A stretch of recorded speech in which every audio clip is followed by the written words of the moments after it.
Hey everybody, welcome to another episode of Chronicles from the Kit. I'm Chuck Peterson, and here with another story for you. It's the month of February, and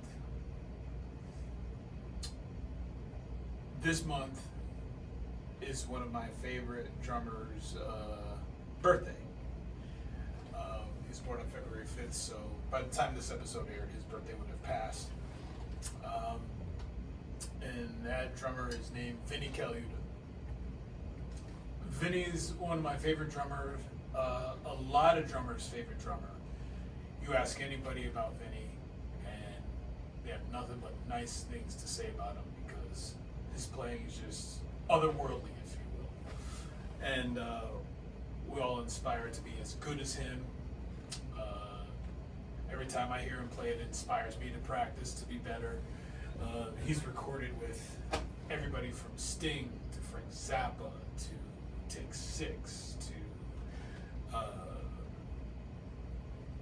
a lot of country artists.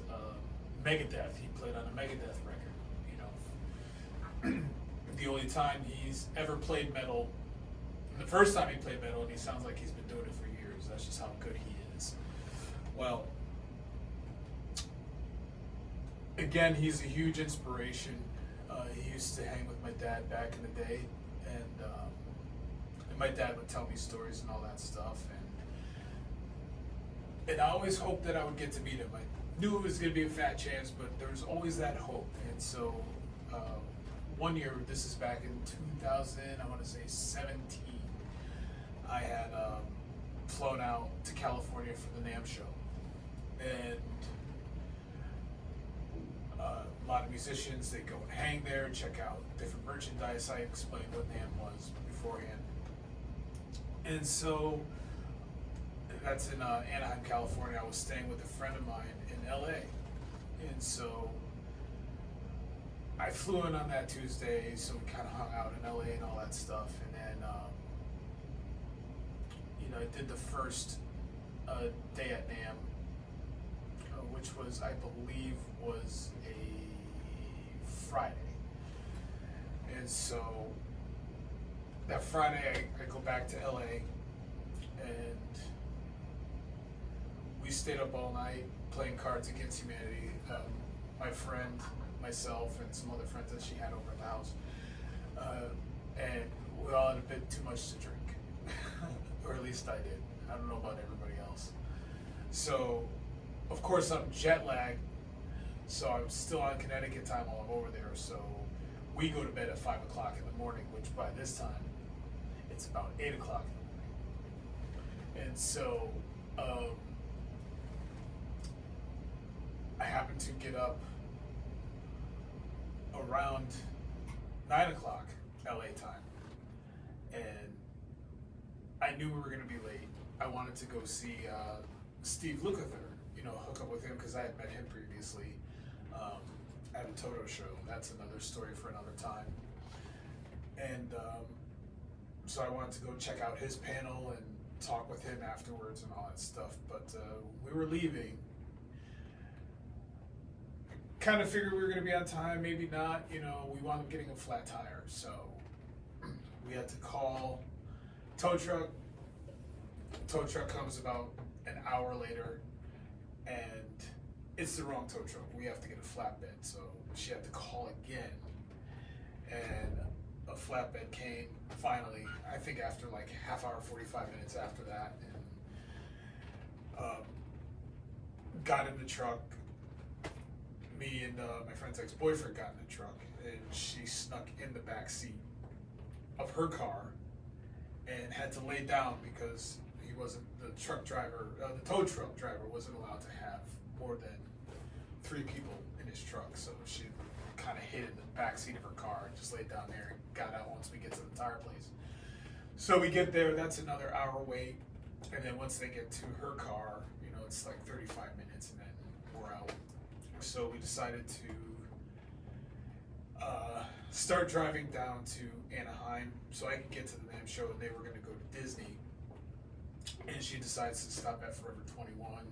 So we hung out there for about 20 minutes, so she was looking at some clothes that she liked. And so finally I get to NAMM. By this time it's like 3 o'clock in the afternoon. So it's pretty much, that whole day was spent, all that stuff. Meanwhile, during this time, I'm hungover and drinking a bunch of ginger ale, to settle my stomach so I don't puke everywhere. And so I get to NAMM, they drive off to Disney, and I go to the Gretsch booth. That's the first booth I go to, is the Gretsch booth, to say hi to my buddy Andrew, who was the artist relation manager there at the time. And I see him talking to somebody, and from the back I was like, that looks like Vinnie. And so I looked at Andrew and I kind of like, is that Vinnie? And he shook his head yes, and I was like, can you introduce me to him? We were giving these head nods, we knew what we were saying to each other. I'd say, hey, can you introduce me? And he's like, yeah, I got you. So he brought Vinnie over, and Andrew goes, hey, Vinnie, I want you to meet a really good friend of mine, Chuck. And I said, Vinnie, it's a pleasure to meet you. I'm a huge fan. And I said, and you know my father. He goes, who's your dad? And I said, Keith LeBlanc. And he jumped back like this, like in shock. He's like, oh my gosh. He's like, I've been looking for him. Where is he? And so I didn't have the presence of mind at the time because, again, I was still kind of hungover, but then I sobered up. Once I saw Vinnie, I was like, oh, okay, I'm ready to go. But I wish I had called my dad. I wish I had called him right then and there, but Vinnie took down his number. And then I told him the stories that my dad told me, and he started telling me stories about him and my father. He goes, oh, did your dad ever tell you about the time that him and we were crawling on our hands and knees to watch Tony Williams' feet at a drum festival? And I said, oh yeah, he told me about that. And I said, he told me about the time you guys went out to dinner and you broke out a practice pad and you were passing them around the dinner table and all that. And so Vinnie was really cool to hang with, and people were starting to crowd around him now. They realized he was there, so he started getting a huge line. And so Vinnie goes, don't go anywhere. I have more stories for you. I'll be right back. So he'd go off and I'd hang out, and then he'd come back. He goes and he puts his arm around me. He starts telling me more stories and all that stuff. So that was one of the highlights of my trip, was getting to hang with Vinnie like that. We hung for about probably like a good hour, 45 minutes to an hour. And then another friend came along and asked me if I wanted to go see Billy Cobham play. So another one of my favorite drummers. And I'm like, absolutely. So that was another cool meeting. You got to meet Billy and became friends with Billy's brother, who had played on our record and all that stuff, the Thaddeus Black record.